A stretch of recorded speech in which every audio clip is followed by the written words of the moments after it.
Hemos terminado hoy el capítulo 8 de San Juan en el Evangelio. Este capítulo lo comenzamos a escuchar en la misa diaria el lunes. Y desde el lunes hemos ido escuchando, realmente tocaba comenzar a escucharlo el lunes, pero lo escuchamos el domingo en el Evangelio, de la mujer adúltera. El domingo comenzamos y el lunes con los versículos siguientes hasta hoy. Si os fijáis, el capítulo comenzó que le llevan para apedrear a una mujer y Jesús dice esto: el que esté sin pecado que tire la primera piedra. Y el capítulo acabado, entonces cogieron piedras para tirárselas, ya no a la mujer sino a él. Pero Jesús se escondió y salió del templo. Recordad, no pudieron agarrarlo porque todavía no había llegado su hora. Jesús está revelando un misterio que aquellos hombres no pueden comprender con la razón. Y es un misterio que tú y yo tampoco podemos comprender con la razón. Y es un misterio que ningún hombre puede comprender con la razón. Y es esto que dice en otro evangelio, de que Él es más que un profeta. Es el misterio de que Él es el Dios mismo que se ha hecho carne. Recordad, estamos en el Evangelio de San Juan. ¿Cómo comienza San Juan su Evangelio? En el principio existía el Verbo, y el Verbo estaba junto a Dios, y el Verbo era Dios, y Él era la luz, la vida, y la vida era la luz de los hombres. Y vino a los suyos, y no lo recibieron. Y el Verbo se hizo carne y habitó entre nosotros, y hemos contemplado su gloria, y a los que le recibieron les dio el poder de ser hijos de Dios. Este misterio del Verbo, del Logos, del Verbo hecho carne, del que era igual a Dios y no retuvo su dignidad, como dice San Pablo en la carta a los Filipenses, es un misterio que solo se puede experimentar, descubrir y vivir desde la fe. Los judíos, que eran hombres religiosos, no entienden nada. Dicen: no tienes todavía 50 años y has visto a Abraham. Aquí San Juan nos deja algunas perlas hasta irónicas, porque Jesús está hablando de un nivel, está hablando de una realidad de Dios, está hablando de algo que solo se puede entender desde la fe, como cuando le dice a Nicodemo: hay que nacer de nuevo. Esto también pasa en San Juan, y él le dice: ¿cómo puede uno volver a entrar en su madre y nacer? Dice: no, hay que nacer del agua y del Espíritu Santo. Pues ahora igual, ¿no? Se dice: Abraham vio mi día y saltó de alegría. Dice: no tienes 50 años y has visto a Abraham. Os digo que Abraham saltaba de gozo, esperando ver mi día. Lo vio y se alegró. Antes de que Abraham existiera, yo soy. No recuerdo cuántas veces repite esa expresión Jesús en el Evangelio: yo soy. Yo soy, no sé si lo recordáis, pero yo soy es el nombre de Dios. Cuando Moisés en la zarza ardiente le dice: cuando vaya el faraón y le diga que el Dios de mis padres me envía, ¿qué nombre le digo? Dice: dile que yo soy, te envía al faraón. Yo soy. Dios es el que es. Dios es el que sustenta toda la realidad. Es el que nos da la vida, es el que nos mantiene en la vida, el que sostiene toda la creación. Él es la fuente. En Él, dice San Pablo, vivimos, nos movemos y existimos. Y este Dios que es invisible, dice San Juan en una de sus cartas: a Dios nadie lo ha visto jamás.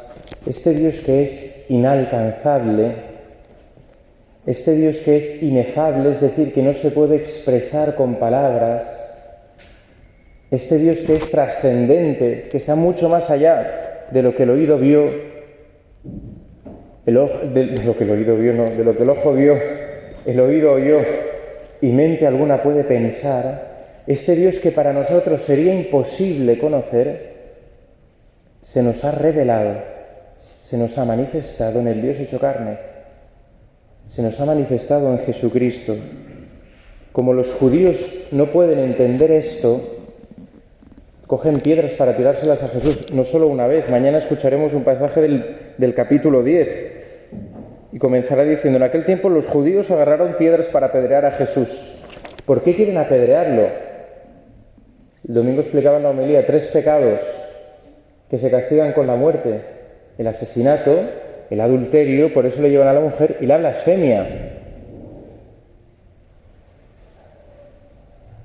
Dicen, este es un blasfemo, ahora vemos que estás endemoniado, lo vemos claro.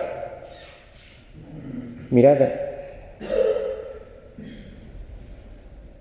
en reconocer en Jesús al Dios mismo que se ha hecho hombre y que ha venido a dar su vida por nosotros para cargar sobre sí mismo las consecuencias de todos nuestros pecados, es donde se juega nuestra fe. Y se juegan muchas cosas, porque mirad, vivimos en un momento de la historia, y esto ya ha pasado en muchos momentos de la historia, pero vivimos en un momento de la historia donde hay una corriente que tiene mucha fuerza. Y esta corriente se llama la nueva era. ¿Qué tendrá que ver esto con el Evangelio de hoy? Tiene que ver mucho. Porque la nueva era es una corriente espiritual que lo que dice es que sí, que existe un Dios, que es una energía impersonal y que cada uno puede montarse una religión a la carta. Es como si la fe fuera una especie de buffet libre. No sé si habéis tenido el placer de comer en muchos buffets libres, pero un buffet libre significa que no hay un menú cerrado. No hay una carta a la que yo me tengo que atener, sino que la carta me la hago yo y cojo lo que me quiero, lo que me apetece, y lo que no me apetece no me lo cojo. Y entonces puedo coger unas pinceladas del cristianismo, unas pinceladas del judaísmo, unas pinceladas del islam, unas pinceladas del budismo, unas pinceladas del hinduismo, unas pinceladas del sintoísmo, unas pinceladas de no sé qué religión chamánica o animista africana, unas pinceladas de la religión azteca, unas pinceladas de los incas, unas pinceladas, porque en el fondo entre todas se hace la verdad.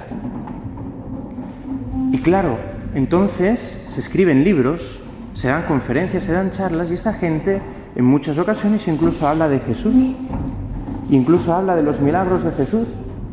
Pero cuando menos te quieres dar cuenta, te dicen que Jesús, en ese viaje a Egipto, con sus padres aprendió técnicas de magia egipcia, y que en esos 30 años de vida oculta también tuvo contactos con el budismo, y entonces muchas de sus enseñanzas tienen que ver con el budismo y con el hinduismo.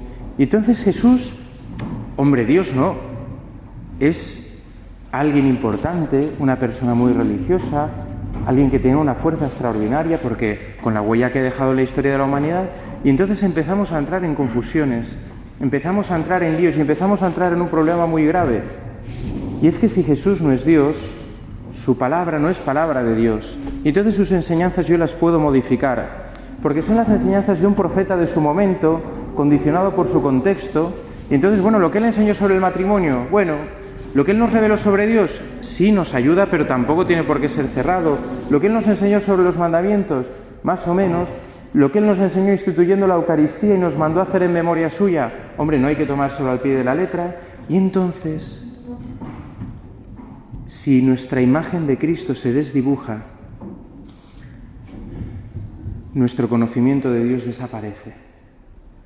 Los sacramentos se diluyen. La comunidad cristiana no tiene sustento. La Iglesia no tiene ninguna roca sobre la que está construida. Y en vez de rezar a Dios, estamos solos con nuestros patinajes artísticos neuronales, montándonos un Dios a nuestra medida. Y no podemos evangelizar, y no experimentamos el poder de Dios en nuestra vida, y no experimentamos el consuelo de Dios en nuestra vida, y no experimentamos el perdón de Dios en nuestra vida, y no nos alimentamos de su cuerpo y de su sangre, y no nos alimentamos de su palabra, porque queda todo en una filosofía y unas ideas, que lo importante aquí es que yo encuentre técnicas para poder estar un poco en paz conmigo misma y con la naturaleza. ¿Entendéis? Esto no es un problema de ahora, esto les pasaba a los judíos. Dicen, un hombre que diga ser Dios está loco, está endemoniado, es un blasfemo, vamos a acabar con él. ¿No nos pasa lo mismo hoy? Cuando la gente se acerca al cristianismo con todas estas ideas, dicen, hombre, sí, que Jesús existiera, me lo creo, vale, va. Gente religiosa, estoy hablando. Gente espiritual, oímos la palabra religioso espiritual y ya no suena bien. Cuidado, Pero hombre, que sea Dios mismo, que sea Dios en persona. Eso hay que ponerlo entre paréntesis. Pidamos al Señor la gracia. Señor, a mí me pasa como los judíos. Yo veo todas estas cosas y superan mi razón y mi inteligencia. Incluso si intento leer el capítulo 8 y el 9 y el 10 y todo tu discurso en la última cena, a veces intento leerlo y entenderlo, Señor, y me cuesta. A veces no logro profundizar. No logro dejar que tu palabra penetre en mí. También mi corazón y mi mente son duros como las de aquellos judíos. Pero, Señor, infunde en mí por tu Espíritu el don de la fe, para que yo pueda reconocer que tú, el mismo que caminaste sobre las aldeas de Galilea y de Judea, eres el Hijo de Dios, y que aquel Hijo de Dios que caminó sobre las aldeas de Judea y Galilea fue el que dio su vida por mí, y el que quiso quedarse en la presencia real en la Eucaristía, y el que sigue vivo en su iglesia, donde 2 o más se reúnen en su nombre, y el que sigue dándose como pan de vida eterna y cáliz de eterna salvación. Señor, que te pueda conocer y que te pueda reconocer, que en esta Semana Santa no piense que todo esto es una idea, que esto de tu muerte fue un teatro, una historia, una fábula con una moraleja para que yo aprenda, sino que pueda ver que es el precio que tú has pagado por mi salvación. Que así sea.